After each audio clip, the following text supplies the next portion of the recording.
What's up, you chunguses? Mark with Cardivox Academy here, and today I'm doing the same thing I did about a year ago, which is I am making some comments and some observations and some speculations about the video that the Charismatic Voice put up recently, where they did round 2 of their harsh vocal study with Will Ramos. The Charismatic Voice is a fellow reaction channel here on YouTube, but they're a lot more than that as well.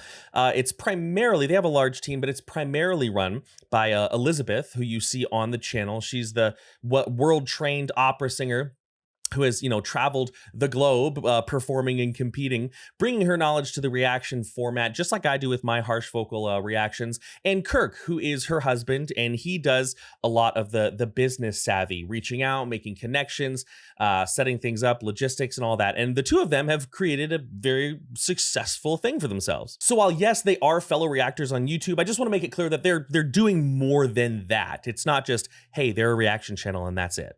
Recently, they did a video, which is actually part 2 of their harsh vocal study with Will Ramos. Basically, and we'll go more into detail here in a second, the Charismatic Voice is trying to push the boundaries of harsh vocal study, and I think overall that's a pretty good thing, and I think, it's going pretty well. As many harsh coaches like myself and other harsh vocalists know, it's been a long time, and harsh vocals, metal vocals, extreme vocals, whatever the heck we want to call them, they've not always been very well respected. So while there are bits and baubles of research that have been done, it's not very mainstream, and there are still a lot of people who don't have a lot of respect for harsh vocalization, at least from a scientific or, teaching point of view. So today I'm going to be giving you my comments, my thoughts, my predictions, my questions based on what we saw in their recent video where they took Will back to Utah to get his voice very poked literally and prodded with needles, and they did some very, very, very deep analysis. Now, in case you're new to the channel, you might be wondering, who is this schmuck online, and who is he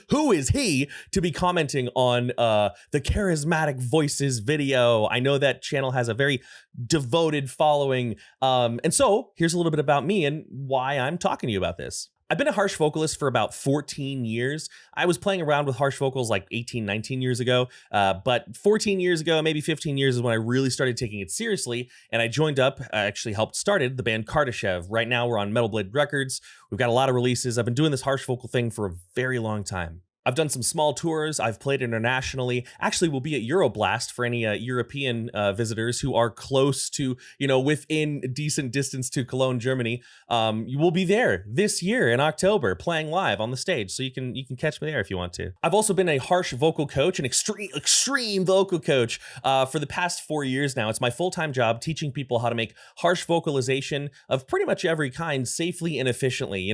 Sounds like or without hurting themselves, because after all, that's the point. We want to sound cool, but we want to be safe at the same time. Last thing about me that's relevant to this conversation, I went to school for speech therapy.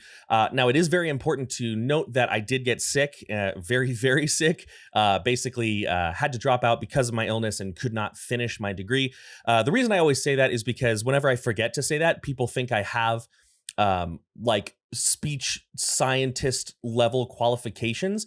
And while I learned a lot in my studies, and I've continued my studies since then, and I use a lot of what I learned in speech therapy and phonetics and linguistics to inform the way that I teach and view the voice, I am not a speech therapist. I'm not a speech scientist. And building on that fact, it's important to say that this video is not going to be a critique of the methods used. I'm more interested in thinking about how it's going to impact vocalization for performers, vocal pedagogy, education, healthcare, things like that. But I'm not going to sit here and say, oh, that's a great study, or oh, they did that study wrong, because that would be really dumb of me to do. So anyways, long story short, I'm an expert in harsh vocals, but I'm not a speech scientist, and I just want to make that boundary clear, just in case people get the idea that I'm talking down at this study. That happened the last time. People were like, you'll never be Will Ramos. And I'm like, well, my birth certificate has never said that, so duh. But anyway, let's talk about why this video is exciting. I mean, after all, aren't harsh vocals just yelling? Don't you just yell as hard as you can and, sound like a death metal band? No. One thing I want you to keep in mind while watching my video, and also the videos put up by Kirk and Elizabeth, where they are studying the voice with Will and all these speech scientists and vocal scientists that we're going to be referencing here in the next couple minutes, is that harsh vocalization has been around for a very long time. I mean, it's crazy to think that the 90s is a long time ago. It makes me feel kind of old. But listen to good old Chuck here doing his thing. I will not be your hunger. Instead, I fight the pain. Looking not back but forward. And it goes back even farther than that, but this is not a vocal history type of video. But it's important to understand that research has also been around for a while, but it's had a hard time gaining traction. It's had a hard time gaining respect for, a couple reasons that we'll get into. The two names that come to mind when I think of vocal study, of specifically harsh or extreme vocalization, are Krzysztof Izdebski, who is one of the world authorities of speech disorders, dysphonias, and things like this. He did a study on harsh vocalization. I use the video in my lessons a lot. I'll link it in the description below.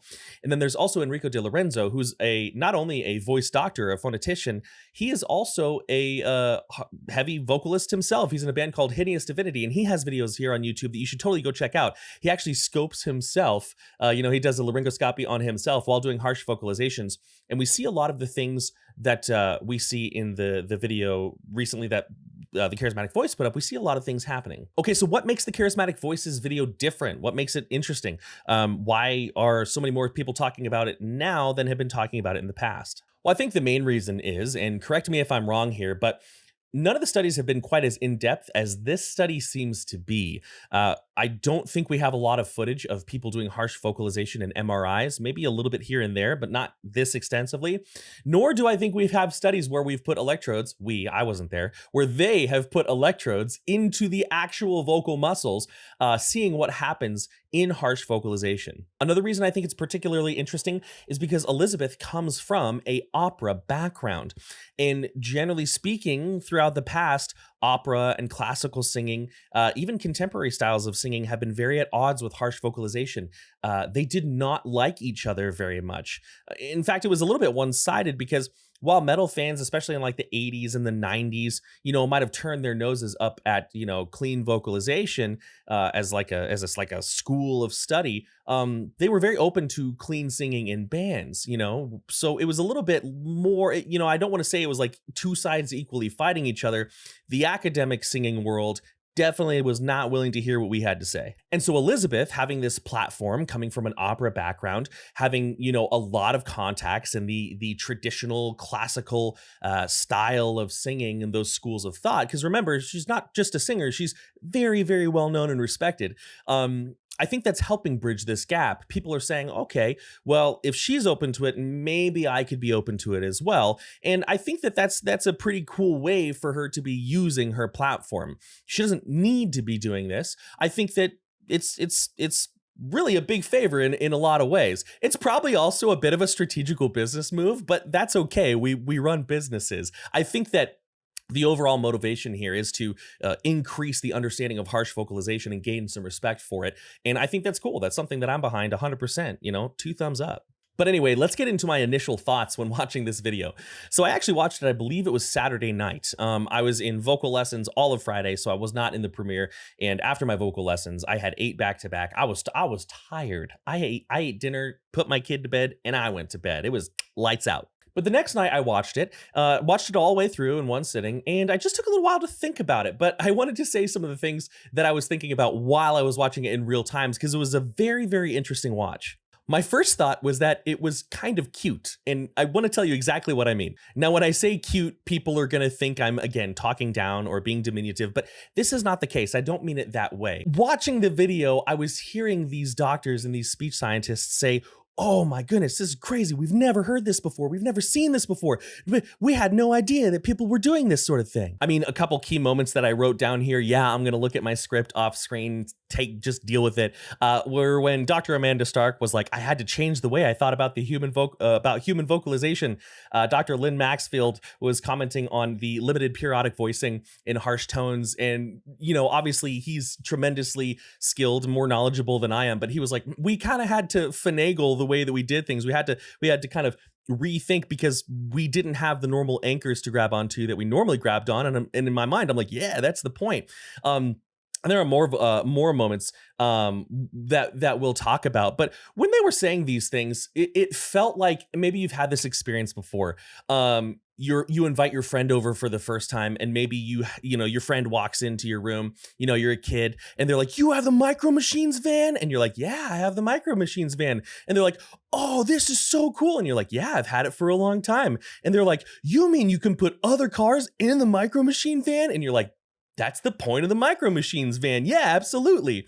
Now, this isn't to say that I was watching these researchers thinking that they were dumb or uneducated or anything like that. Again, it would be very stupid of me to try to place myself above them, because when it comes to the research, the study of vocalization, I'm not a scientist, but I will say it was fun, and it was kind of like cute and enjoyable in a way for them to be like, when they were talking about a tunnel throat, they were like, she was like, I was on a phone call, and somebody was like, oh, he curls his tongue up and creates, a chamber for the air to move through. That's a tunnel throat. I got to see this because I can't wrap my head around it. I was like, hell yeah. We've been talking about secondary resonance chambers in the mouth in the metal community for like 10 years. So, I think it's important, and this is a little aside, as these things happen, us as metal vocalists, we have a couple choices as to how we respond to this. Sometimes people may have the tendency or the desire to feel a little bit resentful, like, oh, we've been saying this for a long time. Where have you been? But I think it would be better for us to be like, hell yeah, here, let me pull up a chair. Welcome to the metal vocal community. We're excited to learn from you, and we're excited for you to learn from us. I think that's the right mindset for us in the metal vocal community, especially the metal vocal coaching community. That's the right mindset for us to go forward with. Another thing I found myself thinking about was how this vocal study, this harsh vocal study being spearheaded by the charismatic voice, is going to impact the vocal landscape over the next 10 or 15 years. And the reason I say vocal landscape is because there's a lot more going on here than just people making music and people learning about it, right? We've got research, which is what we see being done in the video. We've got healthcare. How is healthcare going to be impacted, right? Traditionally, a lot of this stuff, a lot of my students, they'll go to the ENT, and the ENT will almost chew them out the door, because it's like the moment they hear distortion, they just decide they don't want to do their job. They can just be like, oh, I guess it's that. Get out of here. You know what I mean? But in actuality, it's acid reflux or postnasal drip or something else. Sometimes they're going to the ENT not even due to like their singing. They've got something going on in their ear, but it just comes up, and it's a mess. Healthcare for harsh vocalists is a bit of a mess sometimes. There's also vocal pedagogy or vocal education, which is where I fit in. What sort of things are we going to be seeing change in the future? If you are a fellow harsh vocal coach, out there right now watching my video, hell yeah, what's up? Let's connect. There's room for all of us. But also, you have probably had frustrations trying to pin down terms, trying to pin down sounds, not because you don't understand them, but because trying to be an educator in a field where the conversation has up until this time, and probably will continue for a little while, been, let's say, murky. It can be kind of difficult when you have to dance around preconceived notions. You have to, explain that there's more than the false chord fry dichotomy. So how is our job going to change? And then finally, vocal performers, right? That's another area I fit in. Like I said, I've been on Metal Blade Records for a while now, been in Kardashev for even longer, been in projects like Viramia and Never Breath, some small, some big, right? What's it going to change for us? And is it going to impact long-term vocalists more, or is it going to impact, newer vocalists more? Hard to say. I do think that a good portion of how these studies impact the overall metal vocal landscape is going to depend pretty heavily on how this information, how the results of these studies and continued studies, like, I'm sure that eventually we could see ourselves getting to the place where more researchers are looking into this, more scientists are analyzing data. Maybe someday we even have enough harsh vocal studies for a meta-analysis. That would be really cool, right? But I think a large portion of this depends on how the results and information from the charismatic voices study, multiple studies, is disseminated, how it's spread throughout the vocal world. Generally speaking, studies are published in journals, and those journals can be difficult to access. Oftentimes, they're behind a paywall. They're difficult to read, right? Like, I can read and understand a vocal study quite well, but, picking up a study paper on physics or, maybe on climate, I don't understand the graphs. I don't understand what I'm looking at because that's not my field. That's not where I studied, So that can definitely be a barrier of information for some people. The fact of the matter is the results of studies tend to just be dense. So how the charismatic voice will choose to show that data is interesting. I'm looking forward to it. I'm sure that they're going to have some sort of vocal course. I haven't seen or looked at their last one, so I don't really have any comments to make about it. I'm sure they're going to have another one, which nothing wrong with that. I mean, they've spent a lot of money on these studies, I'm sure, so nothing wrong with trying to get a little return on investment. You know what I mean? I have no negative feelings about that. But that's less what I'm talking about. More what I'm talking about, you know, how will this information, what sort of choices are they going to make this, you know, dense scientific material easily accessible and public facing in order to, you know, lift the overall quality of metal vocalization that we have in the next 10 or 15 years? I don't know. All I can do is speculate or even wonder, but it'll be interesting to see. I know that in the video that I'm referencing here with Will Ramos getting needles in his neck, I know that they said they are looking forward to making the information available. So we'll just kind of have to wait and see. I definitely did have a lot of favorite moments, you know, when watching this video, specific instances where I was like, hey, that is really, really cool. Or, hey, this is confirming what we already know, but in a very interesting way. And one of my favorite moments was the MRI moment. By the way, again, if you're watching this video before you watch the video the Charismatic Voice put up, I'm very surprised, but you really should go watch it. It's over an hour long, but it goes pretty quickly. They did some very good editing. They did some very good inclusion of music and sound effects, as well as, you know, focusing in on the most important parts to where it doesn't feel like it's an hour long. You know, I'm a very ADHD person. It's very hard for me to sit still for long periods of time. By the time this video goes up, I will have edited out all the times I got distracted and started fiddling with something on my desk or walked into the living room, so you won't even be able to tell. But I was able to very easily sit through that video. So don't let the length of the video deter you. It goes by very quick, and it's very interesting. But yes, the MRI was probably one of my favorite sections of the video. The needles in the throat, it was cool. It was pretty cool. And it was like crazy to watch Will go through it, because I think I would have a very difficult time too. I don't even know what it would feel like to have something sharp inside of a muscle, but I can't imagine it would feel good. So Will, good on you for, you know, letting them do that. But I think probably my favorite moment was the moment where he was in the MRI. If you've ever been in an MRI, I've been in more than a few because of my heart conditions and my spine. But if you've ever been in an MRI, there's not a lot of room, and it's extremely loud. You know, and I'm a big boy. I'm bigger than Will is, right? And Will was really cramped. So like, I can tell you, it's not easy being able to like lay in an MRI. If somebody was to ask me to, you know, it would be a task, right? But it was very interesting, not just because it was entertaining to watch, but because one of the most important things that we metal vocalists know and the metal vocal coaches teach is the positioning of the vocal tract, right? Now, this is not, I want to take a moment here and say this is not exclusive to harsh vocals. If you're going to be a singer of any type or variety, you know that vocal tract positioning is a huge part of what you're going to be doing. But it's very interesting to see. For example, we had, you know, tea kettles, and, you know, maybe at the end of this video or in another video, I'll do a more in-depth analysis of the vocal positionings.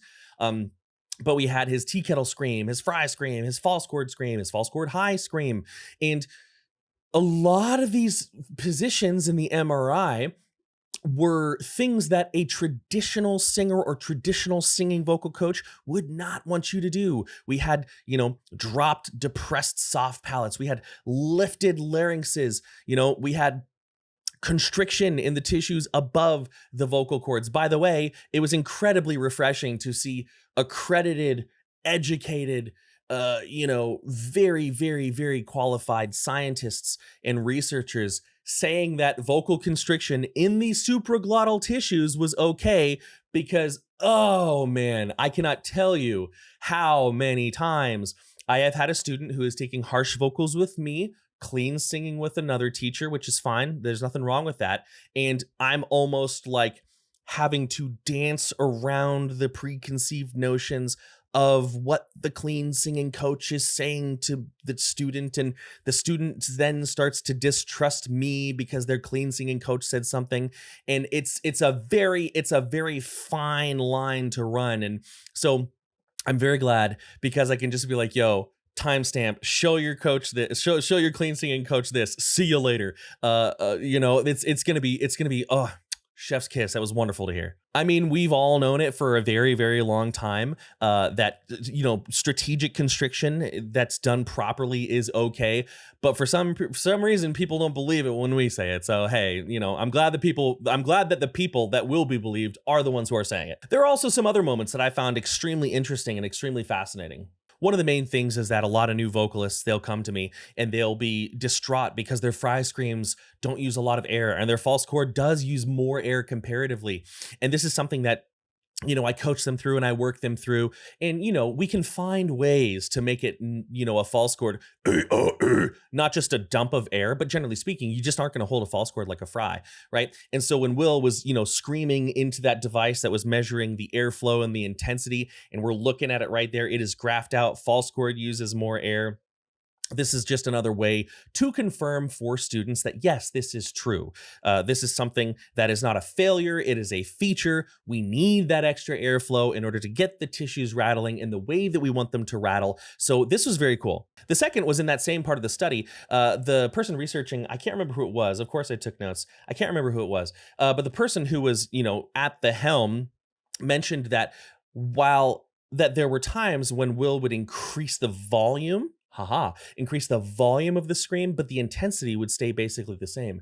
This is one of the most important things for harsh vocalization and many other types of contemporary singing, where we want volume, we want that sense of a vocal being pushed and pressed on, but we don't want the muscular work of pushing and pressing and pushing in these excessive ways.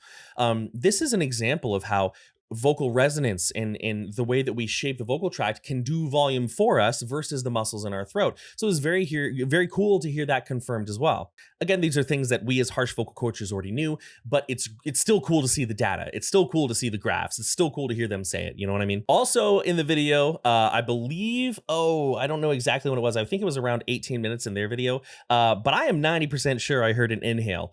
I'm pretty sure I heard Will doing an inhale. I totally could be wrong about that, by the way. If he didn't, or if they have not included inhales in their study, that is something that I hope that they would, because my view, in the metal vocal community, especially the coaching community, it's basically inhales always bad. And for me, I've always said I'm a little hesitant about inhales. I'm not so sure how I feel about them, but I'm not so ready to say that they are 100% bad, because we have vocalists that have been doing inhales for a very, very long time. I mean, you could look at what's that band's name? Despised Icon. Harsh vocals or inhale vocals for a long time. Disfiguring the Goddess, Big Chocolate, inhales for a long time. I'm gonna be honest, on our upcoming album, I did some inhales just because, I was pretty impressed by the Knocked Loose album, and maybe they weren't inhales, but point is, and for anybody who's watching, an inhale is a vocalization where air is an inhale scream, where air is brought into the vocal tract, where you are exhaling versus moved out of the vocal tract to create some sort of sound. And I'm not very good at it because I don't really do it very much, but we get, sounds kind of like, let's give it a try. Like those sorts of things. That was terrible. But again, I'm an exhale guy. It was also very cool to see Ingo Tietze, who is basically the man himself, right? I talk about who he is in the other video. I put up his qualification. I mean, he's the guy. What are his qualifications? He's basically the guy. But I like that he uses this term primal vocalizations. I think that primal, I think that let's start, they're not metal screams, they're primal vocalizations. Hell yeah, let's do that. I also really liked Will's names for his screams, goblins, tea kettles. Oh, there was some other stuff too, like Big Gob or something like that. I don't know, but this is an example, part of the reason we have those silly naming conventions, which I use them as well. We have zombie scream, like in Kardashev, I have things I call zombie screams and pilgrim screams and chewy screams and screamy cheekies, all these things. And part of the reason for that is because the naming convention for harsh vocalization is just, it's not great. And that's actually a really good segue into me talking about some of the takeaways here, specifically for coaches, right? I'm sure I'm not the only harsh vocal coach, metal vocal coach, who's watched the Charismatic Voices video. So what are some of the things, if you're a vocal coach out there, specifically a harsh vocal coach, but if you're a clean singing coach as well, what are some of the things that I think are the biggest takeaways for us from this video? One of the main things things I'm excited about as a vocal coach is how Dr. Amanda Stark basically just came out and said it. She said it right to the camera. She was basically like, I'm paraphrasing, but she was like, yo, metal vocal terms suck. We need to redo them. They need scientific backing. And I agree with that. I agree with that so much. Our naming conventions are an absolute mess. There's so much more that needs to be done. There's so many different ways we could refer to things. And oftentimes, I will talk to my students about how I hate metal vocal terms, but it's not because I don't think terms are important. I do think that they're important. I just think that they're currently a mess. Like, one thing that a lot of clean singing coaches, classical coaches will get frustrated with is that everybody seems to define head voice a little bit differently. And that's just a frustrating thing. Well, I think the version for us harsh coaches is that everybody tends to say that fry is something different. Some people say fry is the vocal cords. Some people say fry is what we would call upper constriction. I've seen people say that fry is the equivalent of what I would call a gospel squall, which is a type of raspy singing. So it's a mess. I am so open to all of these terms being revamped. And like, here's an example of this. And I'll stick to the main thing that I do and the main thing that I teach is like false chord. Like, why the hell do we call it that? There's a video here on YouTube that I reference a lot. I talked about it earlier in this video. It's a short little preview or slice, I guess, of what, Krzysztof Izdebski did. And the video is called Metal Vocalists Are Just Big Babies. And it actually has laryngoscopies of what is a traditional death metal false chord. That's this sort of like, A, I, M, B, C, D, E. It's that sort of sound. And the false chords, yeah, they're rattling around. They're going crazy. But so are the arytenoids. But so are the aryepiglottic folds. The laryngoscopy was down a little too far to see, but, when I do that vocalization, the sides of the pharyngeal space, the back, the pharyngeal wall, that's all rattling around, right? So everything is kind of equally loose and rattling. So like, why false chord specifically? Like, why do we call it that? It's an interesting question. Or like false chord highs. This is a really good question, right? Like, for example, I do false chord highs. A lot of people like my false chord highs, and I use the term false chord high, but most of the time I'm just using the term that everybody else uses to make communication simple. If I'm being transparent with you, this and this they feel entirely different. Essentially, and this is what I work with on my students, when they've got the false chord down and they want to move up into a high space, I tell them this, I'm like, okay, yo, let's have a quick conversation. This is called false chord, but it's going to feel very, very different.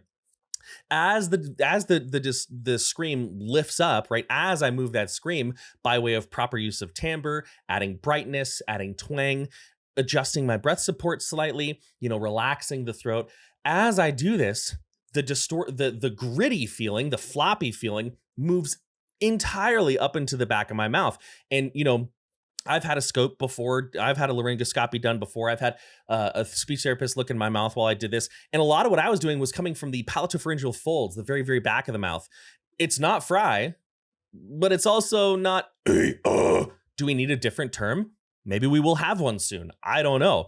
I will probably continue to call that a false chord high because it's definitely not a fry scream, and it's definitely not an arytenoidal or epiglottic scream. But you may see me over the next couple of years changing my terminology as these results of the charismatic voice comes out. But that's what we do. When we get new evidence, we change. New evidence or better ways of educating, we change them. It's a very important part of being an educator is updating the way that you teach and updating your understanding, because it's very important to project good information rather than having ego and protecting the way you've always said things.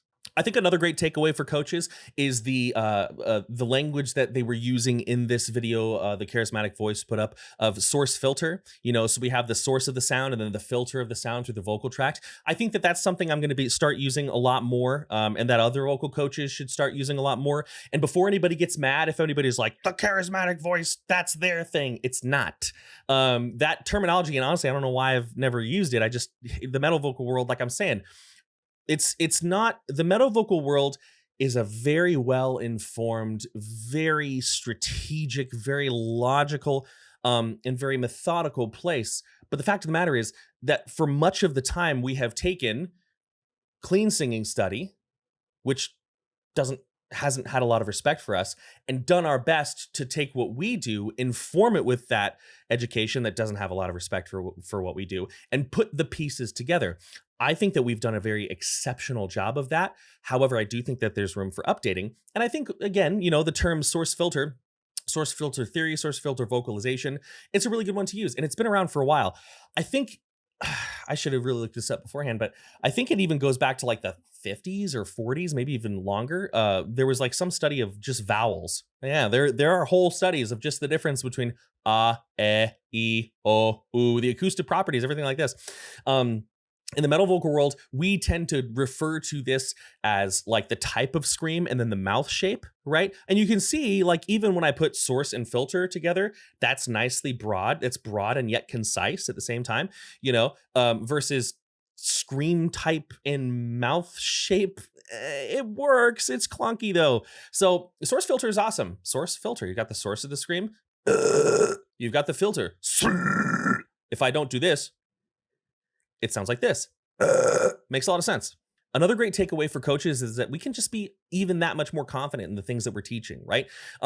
Like I said earlier, we have some confirmation that strategic and proper constriction of the upper tissues, the tissues above the glottis, the supraglottal tissues, arytenoids, aryepiglottic folds, things like this.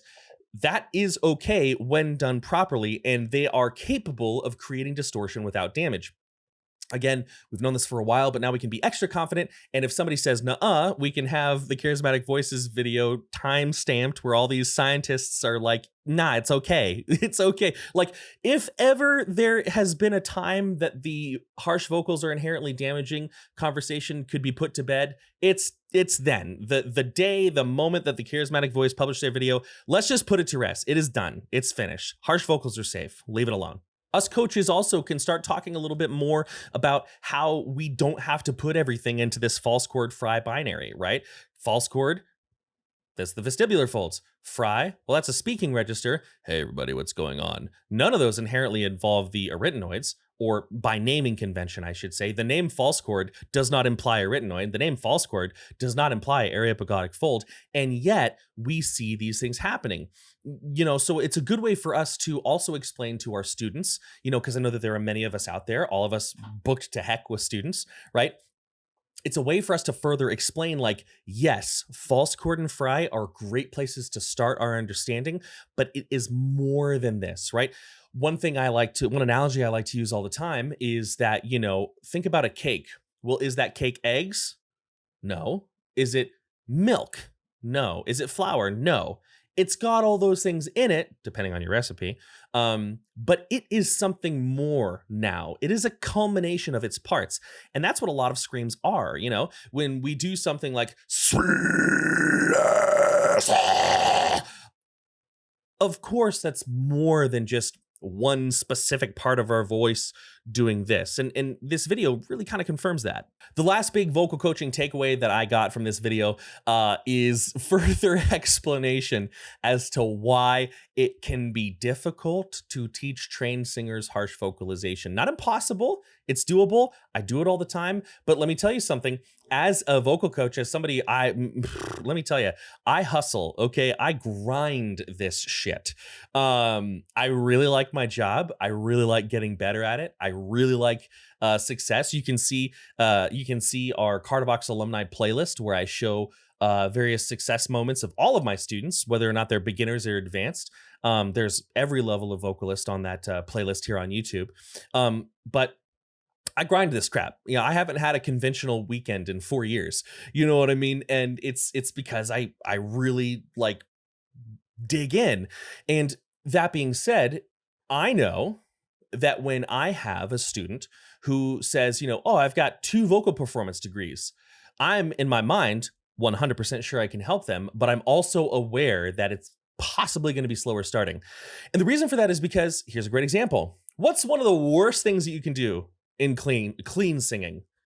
Tension in the tongue. Don't do that. And that's true. What do I need to have a little of to do something like, I gotta have a little tension in my tongue. I need to have it in the right places. I need to have it to the right degree, but I need to have a little bit of tension. What's something in the clean singer world that's very, very true and very, very important? You need a relaxed and open throat. Another thing that's in the clean singing world that I tend to stand by, although, hey, maybe I'll change it. Maybe my views are going to update in a couple years, is that while it's okay to move our larynx, we shouldn't be shoving our larynx up and down. I'll probably stick with that with new students, with new vocalists, forever, but maybe with my more advanced vocalists, I'll become a little bit more open to it, but yeah, and in clean singing and a lot of clean singing, we need a relaxed and open throat and a neutral larynx. Well, in the MRIs, we saw a pretty raised larynx, right? And, if I'm being honest, I have to squeeze back here. If I take like one of my like middle screams, right? If I take that and I use my clean voice through it, changing the source, but holding the filter. It sounds constricted. What's up, guys? What's going on? My name's Mark and I like pizza. Now, if I was to speak that way, it would get very tiring. But if I disengage the vocal folds, like they observed Will using, disengage the vocal cords underneath those supraglottal tissues, but use those supraglottal tissues as a secondary source of phonation, which I'm using that term in a way that some people won't like. Deal with it. It's very easy. It's very comfortable. And, this past month, I would clock 6-7 hour vocal days in the booth, and the next day do lessons, no issue. So it kind of sheds some light into some of the things that I had suspected as to why, if I have someone who has never even tried to sing in their life and someone with multiple singing degrees, the multiple singing degrees sometimes is a little bit more to push through than the new student. And that was always interesting to me. So interesting insight. Okay, so this video is pretty long, at least at the time of timestamp of recording here. Granted, I've messed up like a million times and had to re-say things over and over again. So maybe it actually won't be that long by the time I edit it. But last thing I want to talk about is kind of a mixture of my predictions and what I would like to see. One thing I would like to see is a much wider, much more diverse amount of vocalists that they are working with. Now, I mean, these studies are very difficult. They're very time consuming. There are a lot of logistics that go on. So I don't think that they've like failed or anything at this point by only doing this with Will. This is a big task. This is no small task that they are undertaking.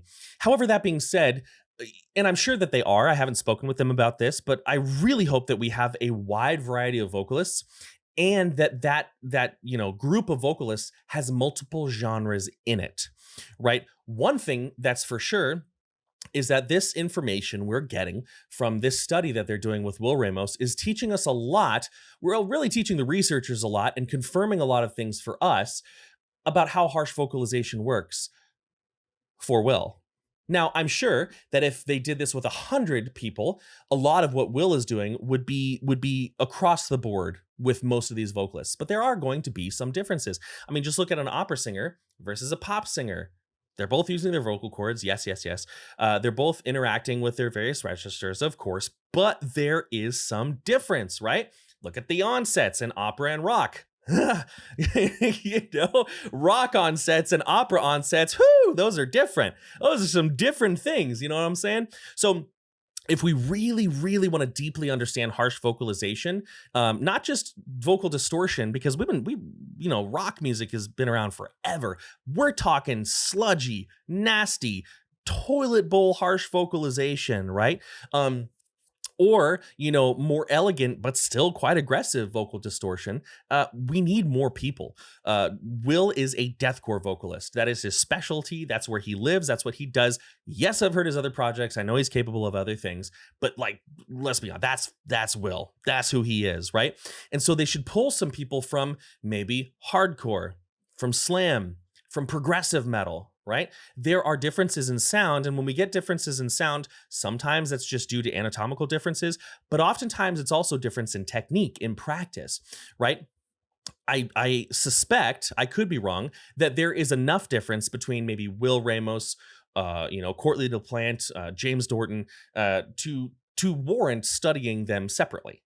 Another thing that I hope to see is this information. I talked a little bit about this earlier, but this information being made ready and available and accessible and digestible to everybody, right? I don't think it has to be the same information, right? Like I said, they're probably going to make another vocal course. They're probably going to charge for it. And I'm supportive of that. You know, I am a vocal coach and I do vocal coaching to pay for my life. So I'm not criticizing the fact that they're probably going to make a paid course. And that is super cool. I think they should do it. They've got my full support in that, but I hope they do some other things too. It'd be really interesting for them to have some sort of concise and consolidated information for vocal coaches. Maybe something that we could get. Again, we'd probably have to pay for it. I get it. You know, to help, us. One thing that I dislike about the vocal coaching world is that everybody has, not everybody. Let me change the way I'm talking. It is common for us to see vocal coaches not directly say, but create a sort of aura that they already know everything they need to know, that there's nothing else to learn, and they are the only source of this information. I'm going to break down that barrier for me, just me and you right now. Am I a very, very good vocal coach? Absolutely. I'm fucking great at what I do, but I could always be better, and I always want to be better. And one of the best ways for me to be better is for me to always assume that there's more for me to learn. So it would be great if this information that they are coming up with was available to us in a more advanced language than, just like, harsh vocals are cool. It's like, heck, we know that. You know what I mean? I assume that this will be the case. And I would expect nothing but really good quality stuff from them. But I'm hoping for that. There are vocal courses for coaches that are out there, you know what I mean? Oftentimes done through universities, but not always. And so something like that would be pretty cool. I would also like to see a free version of this information being made. Just the bare basics, right? I totally understand the need to, run a business. That's something I can very much empathize with. But at the end of the day, if our motivation is to create a better landscape for harsh vocalists and vocalists in general, I think it's important for at least the basics, at least the backbone of what has been learned to be made free and available to the public. It kind of goes back to this whole rising tide lifts all ships sort of thing. I don't know the origin of that phrase, but I know essentially that it means that if we help the entire landscape, we're going to help everybody, right? And I think that, like I said, I don't begrudge any business practices. I don't begrudge, any, strategic moves to grow their business. That's smart. That's what you have to do in the modern world, whether you like it or not. But I hope that the baseline motivation, and it seems like this is the case, it does look like this is the case. I hope that the baseline information is to simply increase the overall quality of harsh vocalization for healthcare providers, for coaches such as myself, for researchers, and especially for vocalists, for people who are at home in front of their microphones, wanting to do a better job safely. I hope that there's at least something that's just available for them to access with really limited to no barriers. This is probably a little bit down the road because, again, this is going to take some time. Results need to be, analyzed and published and confirmed and reviewed and all this stuff. It's a very long process, but some sort of roundtable with vocal coaches would be really cool as well.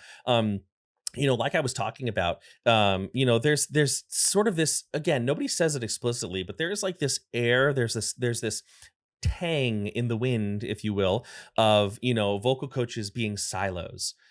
Oh, come to me, don't go to that guy. Come to me, don't go to that guy. But I can tell you behind the scenes that we share students all the time. All the time. I have had students that work with me and David Benitez. I've had students that work with me and Justin, or me and Mary Zimmer.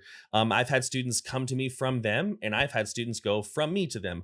I've even suggested that students switch from me to Justin or David, or had students say that David and Justin or Mary said to give me a try, right?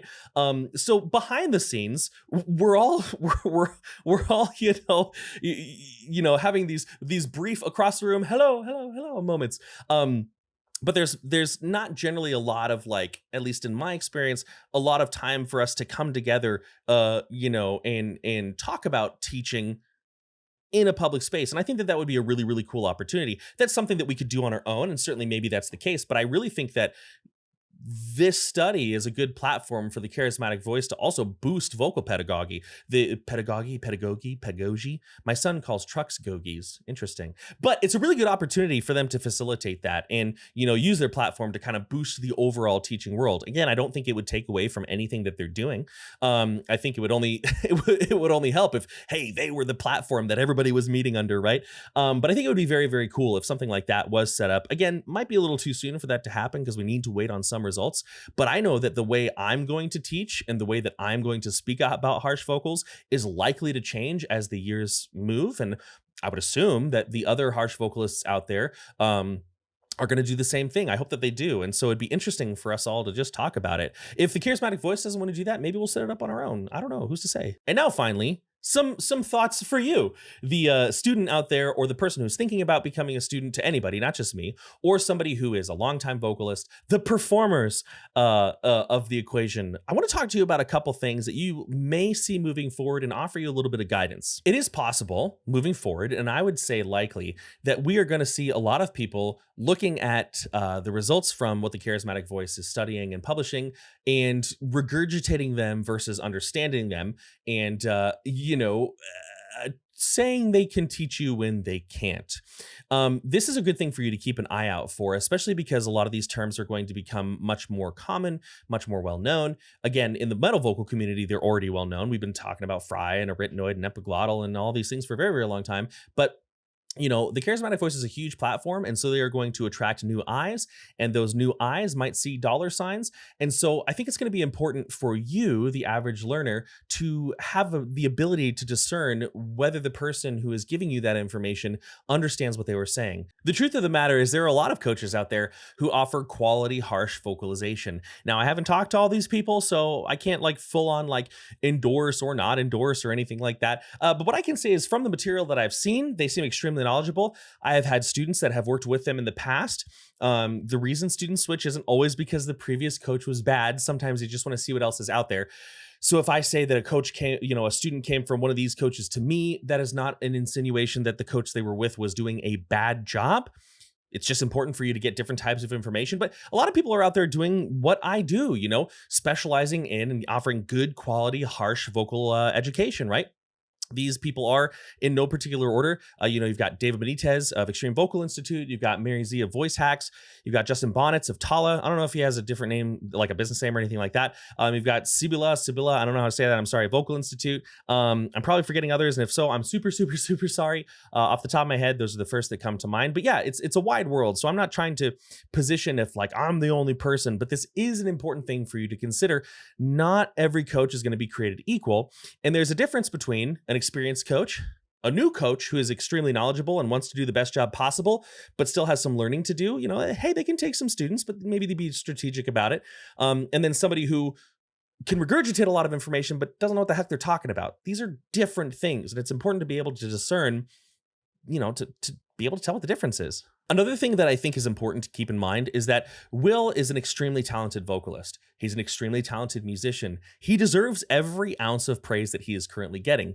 He is also a pop star. Now, people will get mad at that because pop music is not in metal. I don't mean that he is doing pop music. I mean that he is at a point where he has almost the same allure and devotion among fans that, Ariana Grande or Taylor Swift or Post Malone may have. That's going to be a spicy take for a lot of people. Please feel free to get pissed off in the comments. Call me any sort of name you want. Honestly, the engagement is helpful regardless. So, call me names. It's doing me a favor. But anyway, when this happens, it's very common for the element of glitter, I should say, to make us think that there is a certain overarching truth here. And so I think it's important for us to understand that this study is showing us how Will does vocals. And the way that Will does vocals may be super common. It may be incredibly unique. So I don't want people to say, oh, this thing that person is saying is incorrect because Will Ramos is doing it this way. Right? Will Ramos is doing it this way, and he's doing it extremely well. And we know that he's doing it safely because a bunch of doctors and scientists have literally just confirmed it. At the same time, we have to understand that vocalization is a landscape, not a silo. And as a result, just because Will Ramos is doing it this way, and we know that this way is right, doesn't mean that this vocalist who is doing it differently is doing it wrong. We should keep our minds open, and you as a learner should keep your minds open to the fact that there are many different roads to success and there are many different roads to vocalization. So if somebody, says, "Hey, I like to do my false chord this way," just hold on before passing judgment. And the last thing for the vocal learners out there is that everything that I saw Will doing in these videos, and maybe some people will disagree with me here, is a very advanced type of vocalization. If anybody was to start with the muscular constriction that he uses, the laryngeal lifting that he uses, the tongue positions that he uses, they would be much more likely to strain a muscle, add difficulty to their vocal, strain or pain to their vocal cords. It's just not where you're going to go, right? I mean, think about an Olympic gymnast, right? They didn't start doing triple backflips. They started, standing, and then they had the little belt on and they did a jump and somebody, moved them over the arm. And so whenever I say this, people in the comments are like, well, duh, but you'd be surprised how many people come to me because they tried the most advanced vocals and they didn't work. And they're like, why didn't this work? And I'm like, homie, I believe that in a handful of years, you're going to be an amazing vocalist, but you got to respect where you're at now. Now, that's not to say that this information is not valuable to new vocalists. It's incredibly valuable to new vocalists, but keep it in perspective. If you're just starting, don't try to do any of the things that you see in the Will Ramos laryngoscopy or the Will Ramos needle video. Just hang tight. And that's about it. Hopefully some insight from somebody who's been doing harsh vocals for over a decade, teaching harsh vocals for almost half a decade, and studied vocals in both academic and non-academic settings. I'm going to leave in me mispronouncing academic because that's just kind of funny. Hopefully insights from somebody like me have been either interesting or entertaining or both to you. I'm excited to see how the vocal landscape changes. I'm excited to see how that information is made available. And I appreciate Kirk and Elizabeth being the people to do it, right? Somebody's got to do it eventually, and they are doing it. And I think it's important to remember it's not easy. It's a lot of work. There is a lot involved. And so, the fact that they're doing this to push forward our understanding of harsh vocalization, I think is pretty huge. And I think we should be very, very thankful for it. I think we should also, bear in mind the people who have done similar things beforehand. Kirk and Elizabeth are definitely going an extremely long way and doing an extremely amount of extremely good work. But it is important to remember that this is something that's been going on for a long time. You know what I mean? And that's not to take anything away from Kirk and Elizabeth. It's just to have a broader perspective. A broader perspective lets you see more things and gives you better information.